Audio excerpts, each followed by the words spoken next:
The Dancing with Wisdom podcast.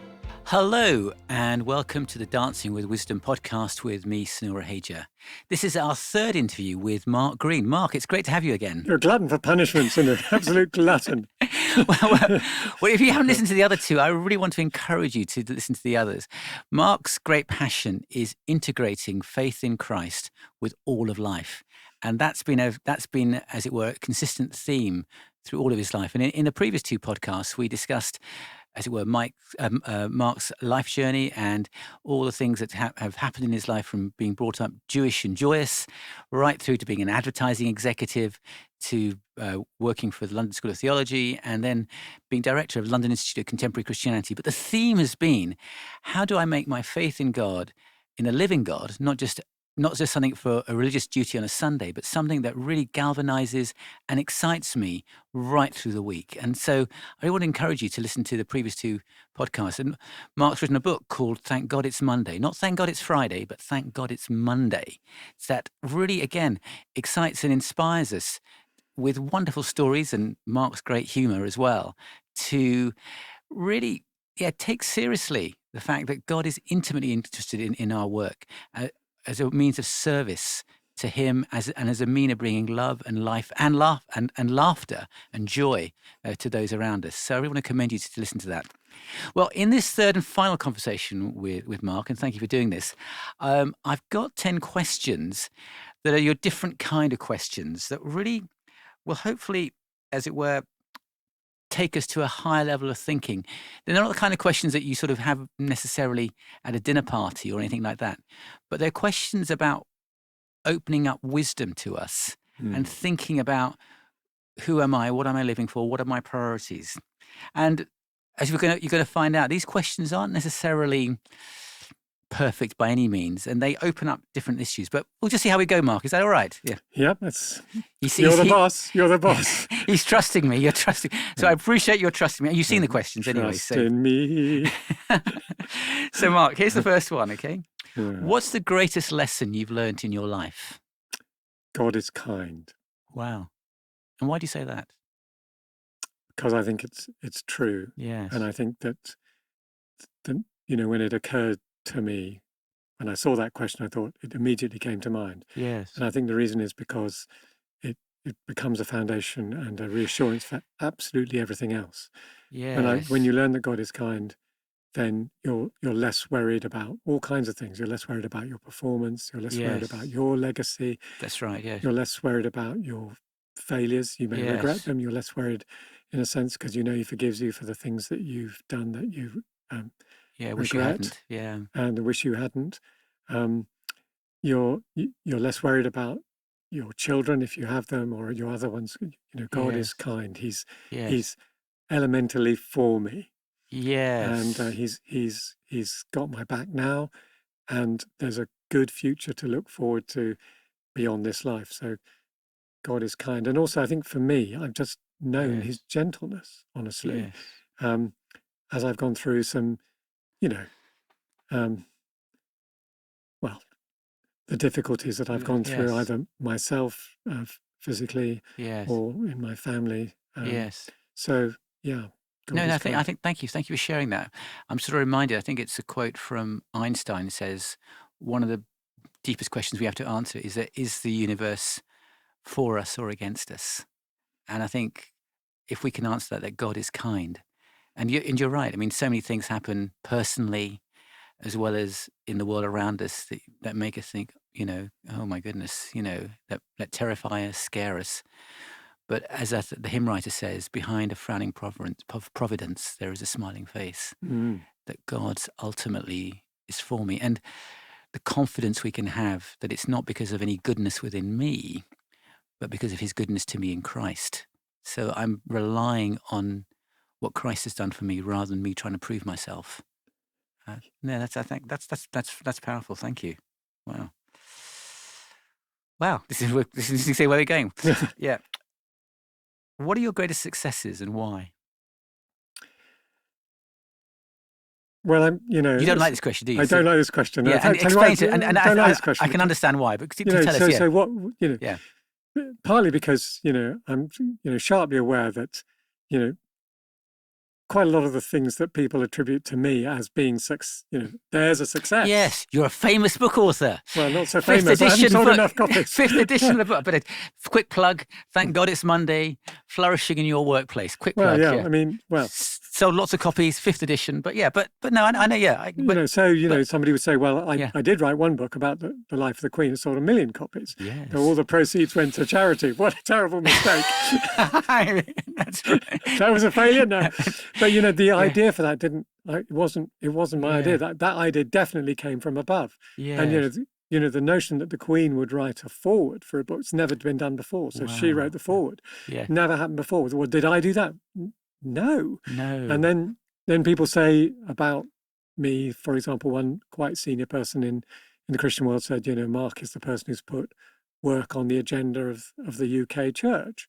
And that's probably at one level true, except at another level, when I look at it realistically, an awful lot of people,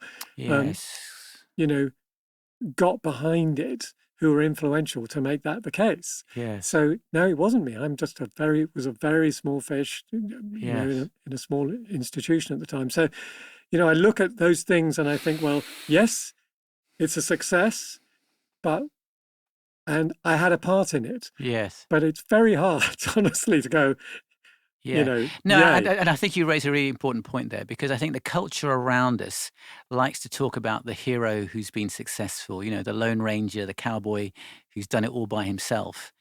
And the reality is that anything of significance requires others. There may be a figurehead or somebody at the front, but they're only there because of a whole host of other people behind them. And I agree with you. I mean, success, and what do you define as success? Because ultimately, again, as disciples of Christ, the true success is having our Father, our Heavenly Father, our God, say, well done, good and faithful servant. But we want to hear that at the end of our lives. And between now and then, who never knows how much longer we've got, there are lots of valleys and pitfalls and ditches along the way that we can stumble on. And so I agree with you. I mean, that's defining success. Was it failure? Is it succeeding at things that don't matter? Well, it's interesting. I mean, somebody once asked me, what's your favourite book of all the books you wrote? Yeah. And curiously, my favourite book was a book of poems. Oh, you mentioned this to me. Called Adventure. It's a book of Christmas poems. And the reason it's my favourite, I wrote these poems, and I write one every year. Yes. And it often goes out in a Christmas card, which people have to suffer. And I kind of sent them to a publisher and said, I'd like to create something beautiful for God. Sounds a bit pious, but that was what I said. Yeah. And so she comes back and says, well, poems, they don't sell very much usually. They're expensive, relatively speaking, for publishers. And, so I was thinking maybe she'll add 6 illustrations and I'll pump them out. She says, why don't we do an illustration for every one? I said, well, that's a good idea. And then why don't we add a little Bible verse so that people know where it's come from? And then why don't we add a little fact about the culture that's going on in the culture? Mary is a pregnant teenager, so we had a fact about how many pregnant teenagers there are in Britain and Wales. England and Wales in a year, 33,000 at that particular point. Right, yeah. Or Herod is a tyrant. Why don't we have a fact about at the time? It was the time of, Iraq and Saddam Hussein, and he'd just killed 2 of his sons-in-laws on the tarmac.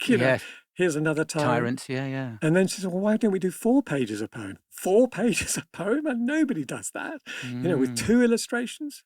And then she produced in this beautiful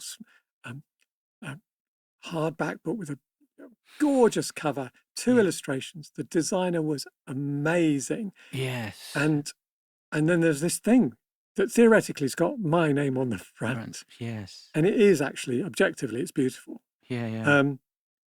But actually, that was a team effort. If Yes. you're asking me which is the book I most feel for, it's definitely not the book that's had the most impact. So maybe that, it's not the book that people go, that changed my life. But somehow there was something about the collaboration where together we made something self-evidently much better than I could have ever done on my own, self-evidently. Yes, yeah. You know, And that brings a certain fulfillment and joy and yeah, satisfaction. That's fascinating. And again, it's getting past, as it were, the facade of success in the world's eyes, but what really resonates deeply within you. That's fascinating. Thank you.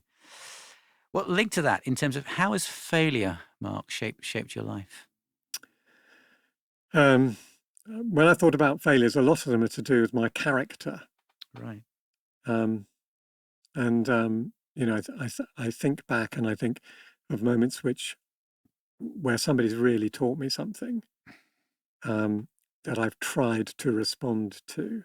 Mm-hmm. I'm not saying I've succeeded, because there's a Right. kind of pattern to these things. I remember when I was early in advertising, I had a fantastic boss. She was the first female board director in London in an advertising agency, a woman called Monica Tross, absolutely brilliant woman.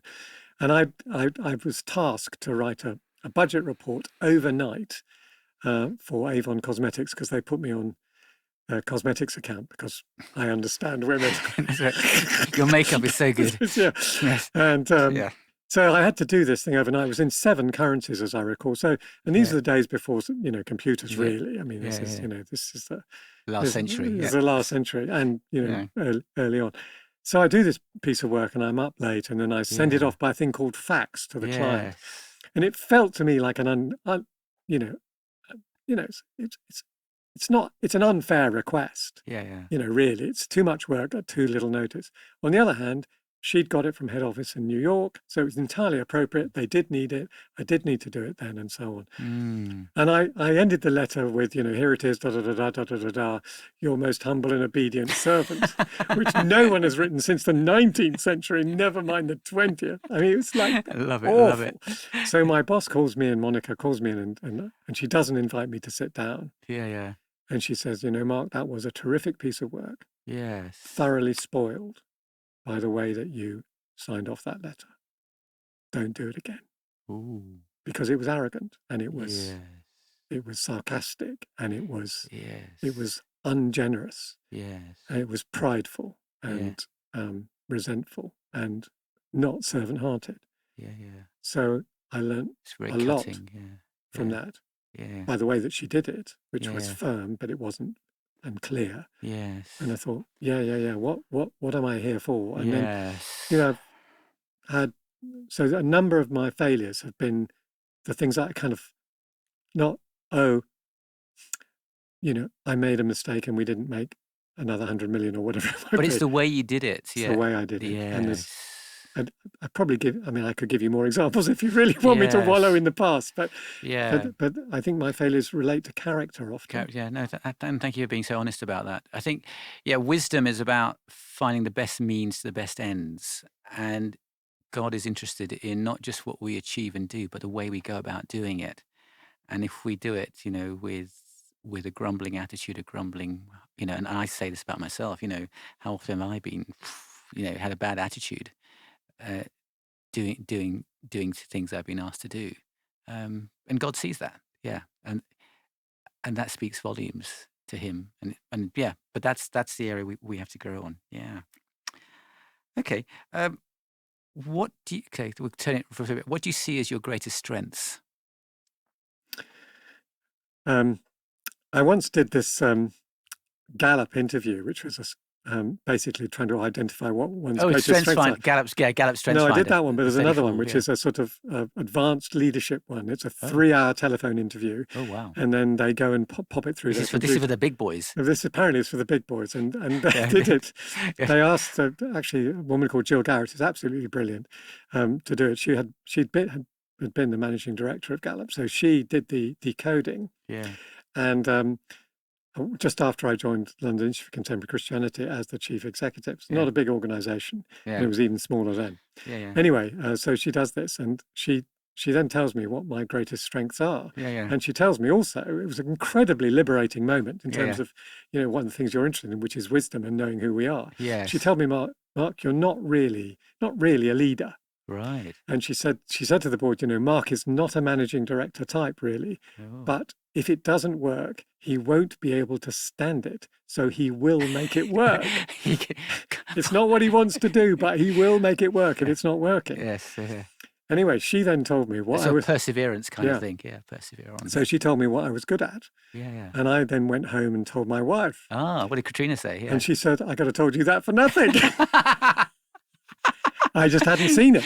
And- So what I discovered I'm good at is Yes. reframing things for people, helping people Yes. see reality or an idea or a product or a service Yes. in a fresh way. So helping people see work in a fresh way, That's helping wonderful. people God in a fresh way. Yeah, That's one of my abilities, which, by the way, yeah. is something that advertising trains you to be better Right, at. to be better How at- do you help somebody see a product Yes. or a service in a fresh way, see its benefits in a Yeah. fresh way? And what's lovely about that is that you're also able to see, if you like, a melodic line through your life. Indeed. In a sense, you haven't stopped doing what you were created to do, but the context and environment for that is what's changed. Yeah. And it's got refined and refined. Indeed. And I think when I look back on it, whatever one may think about that industry or even the organization I work for, which, as I said before, was, I thought, outstanding. Yeah, group of Ogilvy people, and Mater. Yeah. outstanding group of people to work with. That experience, the experience of working, the experience of seeing God at work, and the lessons about that were taught me, as well as the skills, were in fact the foundation for everything that I did afterwards. Beautiful. That's really beautiful. Ooh. We could stick with these questions for longer and longer, but for the sake of time, I'm going to keep moving. And I think, and obviously, the purpose of this is for our listeners, to see their own life experiences and think about what's the wisdom that they can glean from the things that you're sharing. So, the fifth question is: who are your mentors and role models, and why are they? And why did you particularly look up to those particular people? Now or in the past? Yeah, any way you want to answer it. Yeah. I've had a number of people, I think, along the way who've kind of shaped me. I suppose I had a formal mentor, in the Christian jargon, we'd call him a disciple maker, a discipler. A guy called Lewis Trippett, who, when I met him, he was in New York, and he was a lawyer working for the time, the Bell telephone company. Yes. Yeah. And there's a number of stories about him in the book. And he was married. He had one child at the time. And by the time I think I left New York, he had 4. And he came alongside me, really. And he listened to me, and he helped me not to go off the rails. Right. Yeah. He taught me a lot about the Bible. He taught me how to pray. He taught me very important foundational. Yeah. all that foundational stuff. And I discovered about 2 or 3 years in that when he first met me, I'd got his name from someone in London. Yes. So before I went to New York, he was in a particular church. And when he first met me, I discovered about 2 or 3 years in that he said to me, when I first met you, I didn't particularly like you. Oh, right. And I thought to myself, well, I can understand that. But I also thought, how kind. Yeah. That he nevertheless took me on. He didn't take it on. He didn't take it personally. Yeah. That we definitely did then get on very well. But the point was, he took me on initially. So he was very, again, there's a humility in that. And I suppose in terms of, so he was probably the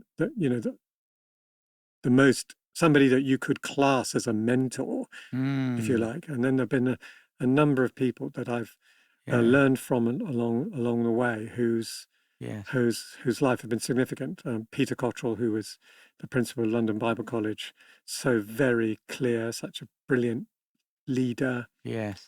But also, I suppose, one of my children is his middle name is Steve, and he's named after one of my teachers at Bible College, a guy called Steve Mateer. Yes. And Steve was a very good teacher, but there was just something holy about him. Wow, yes. There was something godly and kind about him.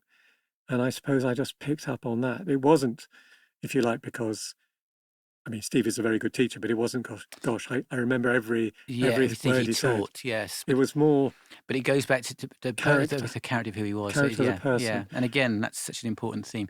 Can I ask a question? I mean, we've not scripted this. Who's the book? Who's Thank God It's Monday dedicated to? Because he's no longer with us. It was Robert Martell, and Yeah. Robert Martell was my secretary, my secretary in New York. Young man, he was probably, I mean, I was fairly young. He was probably 24 when he first started working with me. Yeah. And he was amazingly talented, very gentle. And we were constantly trying to get him promoted, and it took a very long time before it happened. Yeah. We felt somewhat unjustly, as you do when you're very enthusiastic about somebody. But he got motor neuron disease, degenerative disease. Right. And he got it after I'd already come back to England. Yeah. And I saw him once when I came to New York, and I asked him how he was. I didn't know he didn't tell me he was ill at the time, but looking back on it, it was clear that he already was, because he kind of ducked the question somewhat. Yes. But he bore his illness, which is incredibly difficult, Sure, very gently. It's a horrible disease, yeah. And he talked about no heroic measures, Mm. and a sense that God had somehow prepared him to die, Yes. having not achieved all that he wanted to do, or yes, had all his dreams fulfilled. Yes. And he was very kind to me. He was a great PA. So that's why the book is dedicated to him. That's helpful. Yeah, thank you for sharing that. Mm. So apart from Thank God It's Monday and Dancing with Wisdom, what books should we read, and why? Yeah. I find this quite a difficult question, because when a particular person asks me that question, I normally have a thought of a particular book. Yes.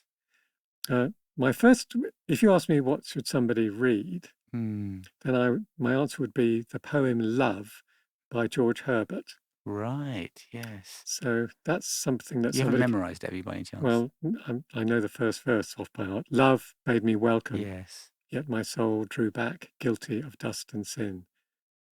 Yet quick-eyed love drew nearer, sweetly questioning, and so on. Yes.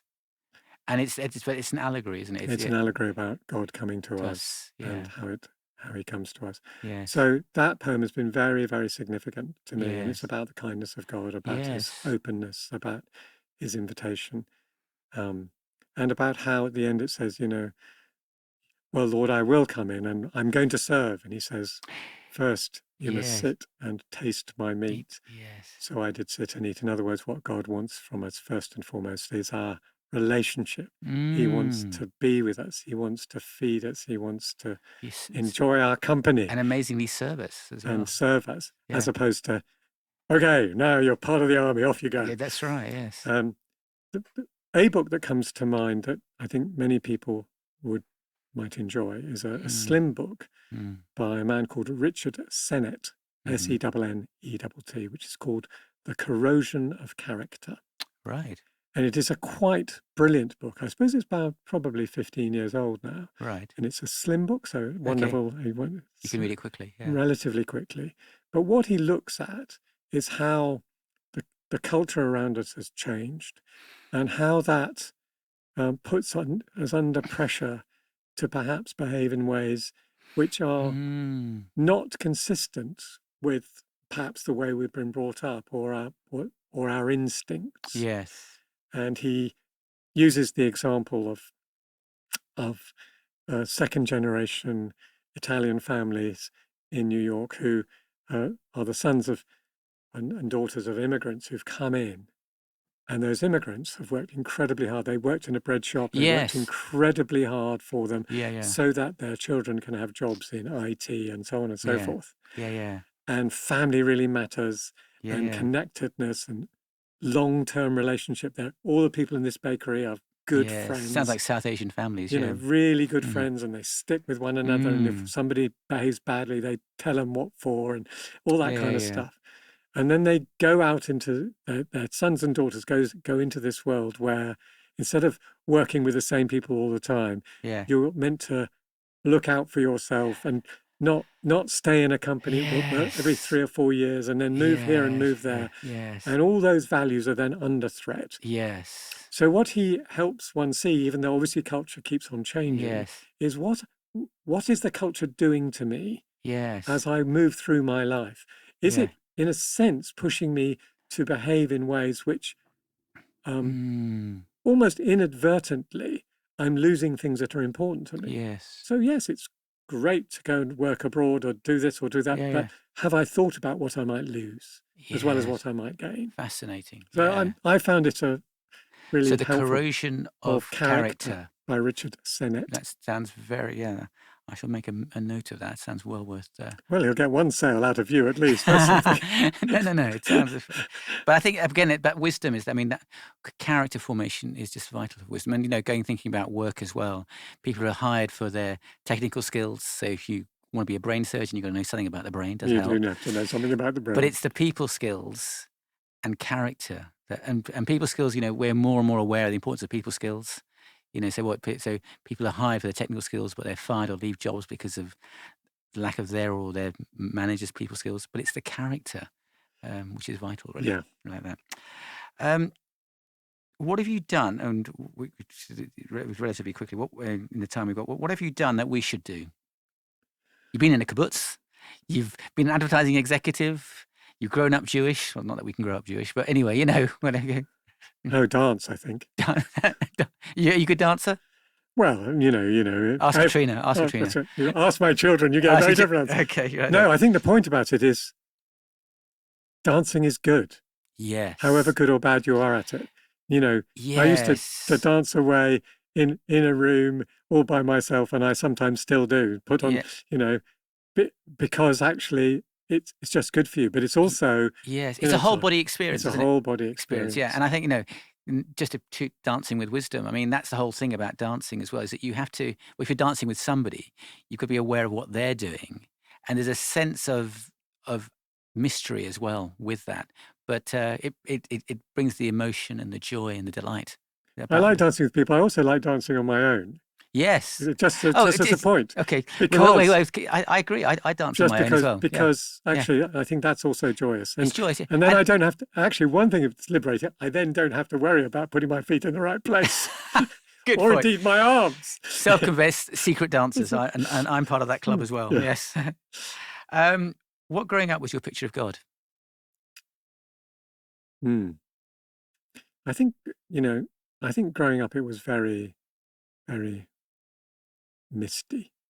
Yeah, unclear. He was distant. He was far away. Yeah, but I don't necessarily think therefore I thought of him as cold. But what I mean is it was vague, not necessarily remote. Just it was rather vague growing up. I think vague. Vague. But obviously it's become glorious, more technicolor and real, which is so there's hope for us all of us on that. Yeah. Final question, as in the last, if you had unlimited time and money with no responsibilities, what would you do? Yeah, probably what I'm doing now. Yeah, so that's a wonderful answer. I mean, and that's just really, isn't that great privilege? It is. It is a great privilege like that. It is. Mark, thank you so much for these 3 interviews. We've got to know a little more about you. We've got to know more about your heart and your passions. And most importantly of all, we've got to know more about the kind God who has been working in your life. And it's inspired and encouraged us as to what he can do in ours. So thank you. You've been listening to the Dancing with Wisdom podcast, presented by Sunil Raheja. For details on the Dancing with Wisdom book and its accompanying workbook, please visit drsunil.com. If you know someone who would enjoy this podcast, then please share it, give it a thumbs up on YouTube, and help it grow by leaving a nice review. Life's challenges can diminish, define, or develop you. Which will it be? Make sure you hunger for the wise one. The choice is yours.